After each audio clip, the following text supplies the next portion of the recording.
for our own Monica McNutt. You just heard her on the call, and here she is this morning. Woo. Is that why we got the glasses on? Girl, the glasses, the feathers, and I caught a stray in the cold open. Jeez. No, that's what happens when he's coming off a loss. Look at the disappointment. Good morning. Welcome to First Take, everyone. Happy Friday. Shay Cornett, Stephen A., Monica McNutt with you. You all right?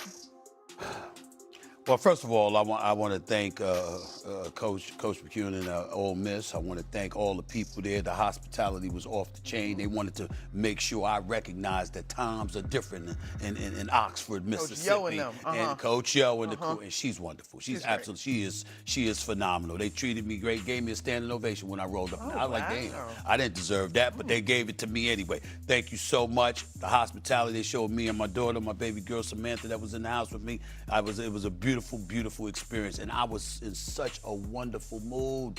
I really was, right up until the moment. Look at this one. This is what LSU women's basketball. You know what? They got me good. Look at They that. got me good because I was there. You know, and I listen, Flau'jae. I mean, she's special. You know, I know how much love I got for her. But you know what? I wasn't rooting for LSU, but I'm always rooting for her. But girl, she got hurt. She was giving it to them early. She got hurt, came back. And they closed. She opened and they closed, okay? But Ole Miss is going to be all right. But thanks so much, Trinidad Chambliss, all right? Kwan Lacey and the crew. I met all of them. I actually caught a couple of football passes from Chambliss. They treated me phenomenal. I can't thank them enough. First class all the way. And I'm going back when Lane Kiffin returns. I promised them I'd come back for that game. But then I got home. There were some things I got home. And you know, because I was on the road, it was one of those moments where you know what, you don't watch the game, you don't want anybody to tell you about the game, you tape the game, and I got home and I watched it. Oh, you did? No spoilers? I watched it. Nobody's sport. I didn't watch Sports Center, anything. I made sure not to see anything until I watched the Knicks. Let's start the show. Want to get to it? Let's start the show, because I got stuff to say. All right, here we go. I got stuff to say. In case you missed it, what happened last night at the Garden? Well, the Pistons faced the Knicks for the first time at the Garden this season, and they left with an emphatic win over the team that ousted them from the playoffs a year ago. The motorcade led the Pistons. MVP candidate Cade Cunningham dropped 42, 13 dimes to go along with it. The win gave Detroit a 3-0 record against New York this year, winning the 3 games by a combined, wait for it, 82 points. So the Pistons game, they were basically on a mission as they headed into MSG last night. It's not just this season either. The Pistons have now beat the Knicks in 6 straight regular season games dating back to December of 2024. So now we go back to Stephen A. as we had a minute to kind of rewind. And Monica, I know you were on the call for this last night, so we'll get to you too as well. But how big of a deal was this loss last night at the Garden? I started the season off saying that the New York Knicks was going to the NBA Finals. It's over. They ain't going to no damn finals. To New York fans out there everywhere, to Spike Lee, to Monica McNutt, to Alan Hahn, you understand, to Chris Robb, to Tracy Morgan, Fat Joe, all your, it's over. It's over. They ain't going to no damn finals because they ain't good enough. They ain't good enough. I don't know what the hell is going on with Karl Anthony Towns when playing with Mike Brown. It ain't the same player that was playing for Tom Thibodeau. Okay, he's still good, but he ain't the same player that was playing for Tom Thibodeau. That's Mike Brown. That's on Mike Brown. Because we saw Karl Anthony Towns last year. What the hell's happened to him this year, particularly against the Detroit Pistons? Let me say this about the Detroit Pistons. To J.B. Bickerstaff, who I'm very fond of and I think is a damn good coach. Let me say this, please. The Detroit Pistons are the best team in the Eastern Conference, number 1. Number 2, Cade Cunningham is a superstar. They have one in the Motor City. They have one in Motown.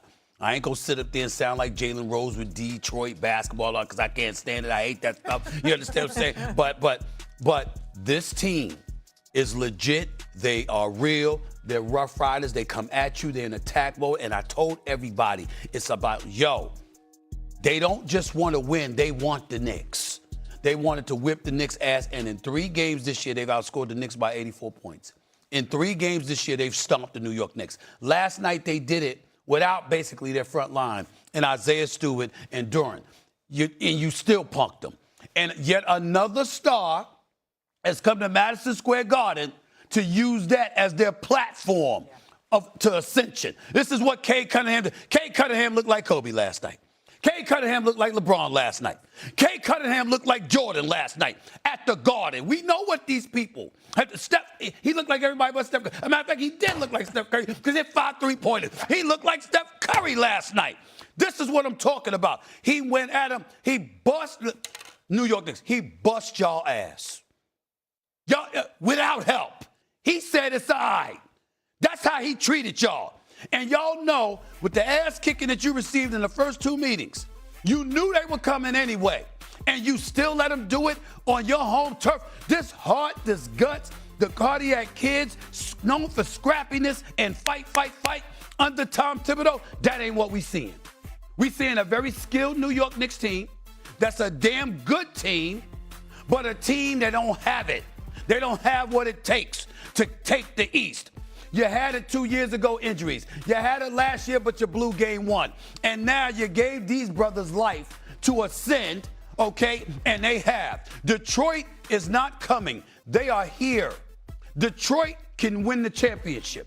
They are good enough to win it all. They are good enough to beat Oklahoma City. They are good enough to beat San Antonio. They are good enough to beat Denver. They are good enough to beat Houston. They are good enough, damn sure, to beat the Lakers, the Clippers, Minnesota. And they are damn sure very, very good enough to beat the New York Knicks. Look at these pictures. Go back and show the pictures again. A Spike Lee, a Fat Joe, a Tracy Morgan. This is what it looks like when realization kicks in and we see that we are simply not good enough. Even John McEnroe. Yes, we still know who he is, even though he retired from tennis decades ago. Fat Joe, we know he got a crib in Florida. Take it from me. I know. But he don't miss Knicks games, especially the big ones. I bet you wish he missed last night. It is awful what has happened to the New York Knicks. I am depressed because in the month of February, I now know the New York Knicks are not going to the finals. You don't get your ass kicked time and time again by somebody and you get to be disbelief that you're going to get through them. There's only one shot. Somebody else got to take out Detroit. New York Knicks can't run into them. They will take the New York Knicks out in a minimal of 6 games, probably 5. I have lost faith. I am done talking about the New York Knicks going to the NBA Finals. I no longer believe it is going to happen, period. Is he overreacting, Mon, or no? She knows I'm not overreacting. Well, my friend Shay. I hear you, S.A., and there is reason to press the alarm, in particular when it comes to the Detroit Pistons. If I had to find a silver lining, we have not reached April 12th just yet. There's opportunity for this team to grow. Now, for sure, the tape demonstrates there's a lot of growth to do to close the gap to get to the #1 team in the Eastern Conference in the Detroit Pistons. It was disheartening. Last night was disheartening. I understand exactly where you're coming from. The 2 things that I think of, though, if I had to find some reprieve, just based off of the third matchup, they shot the ball terribly from a 3-point line, which is not who they are typically, right? That was an outlier of a performance from a 3-point line. And 2, there weren't a ton of adjustments made. So I am just wondering, I am learning Mike Brown as I cover this team. I'm wondering if there's a little bit of holding the cards close to the vest, not wanting to show it all now in the event that you do run into this team in the postseason. But there's really not much to say about this one. Sitting courtside, tremendous opportunity last night to join the broadcast next to Mike Breen. There is an energy, a tenacity, the dog pound, as Detroit has coined themselves, that is just undeniable about how this team plays. And to me, it is so centered in who they are defensively. They garner energy from that side of the basketball, and then you see them hit a couple of threes, and the basket suddenly is wide open. So I understand where you're coming from, S.A. I think it's important to note, to your point, that they have 13 losses, so they've given a lot of teams the business. It's not just a Knicks thing, but there is certainly right now a gap between the Knicks and the Pistons. But you see, I'm not letting you get away with that so easily. Okay, so what you about to do? Because I'm not trying to deny that they haven't given all the other teams smoke. But my point is this. You don't give a damn about the other teams. You give a damn about the Knicks. You're right. Let's not bring up the other teams. You understand what I'm saying? No. Let's stick with the Knicks. The New York Knicks are not what they were last year. They're not as tough as they were last year. They don't appear to be as resilient as they were last year. And last year, you couldn't point to 3 occasions in the entire season where the Knicks got punked. Mm-hmm. I watched them get punked by the same team 3 different times. 3 different times you got punked. And you have no answer for Cade. And to walk and you to haven't had an walk answer for Cade for years, though. and to walk into your house deficient No, I got you. Your two big dudes are out. Cade Cunningham said, don't even worry about it. I got this. I got this. And this brother is a superstar. We are going, listen, Cade Cunningham should be a top 2 candidate for league MVP honors right now. Top 2. With Shai Gilgeous being out, injured, Oklahoma City being the number 1 seed, obviously being capable of being the number 1 seed.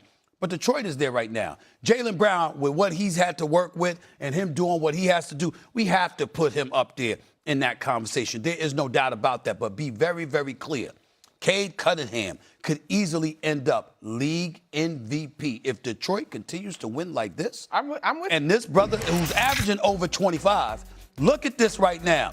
Don't give me. I don't want to see Jokic and Shai Gilgeous-Alexander right now.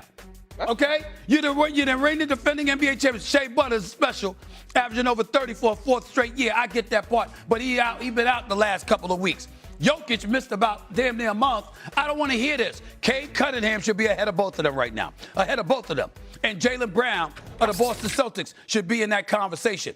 Cade Cunningham walked into the Garden. I'm going to repeat this for somebody that may have missed the top of the show, even though many people don't miss the top of the show. Here's the deal, y'all. Here's the deal, y'all. He rolled up in there and looked like Jordan. He rolled up in there and looked like LeBron. He rolled up in there and looked like Kobe. God rest his soul. And he rolled up in there looking like Steph. Cade Cunningham don't shoot threes like that. But last night he went like this.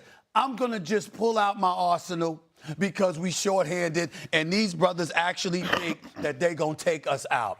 I'm going to roll up into the Garden, and I'm going to ruin the night for New Yorkers everywhere and for Knicks fans everywhere. He went to the Garden, the Mecca, the big stage, and snatched it away from Brunson and everybody else in between. Bust their living ass. They couldn't stop him.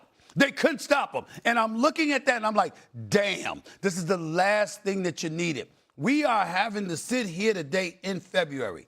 I'm literally telling you, we should pray we don't have to face the Detroit Pistons in the playoffs. Now, Cleveland's catching up. They're the 3rd seed. Cleveland's catching up. If the New York Knicks to fall to the 4th seed, assuming they get out of the first round of the playoffs, then you got to face the Pistons in the 2nd round. We all know, based off of what we see last night for the 3rd time, New York Knicks going home. They got to face the Detroit Pistons. They're not beating the Detroit Pistons in the playoffs.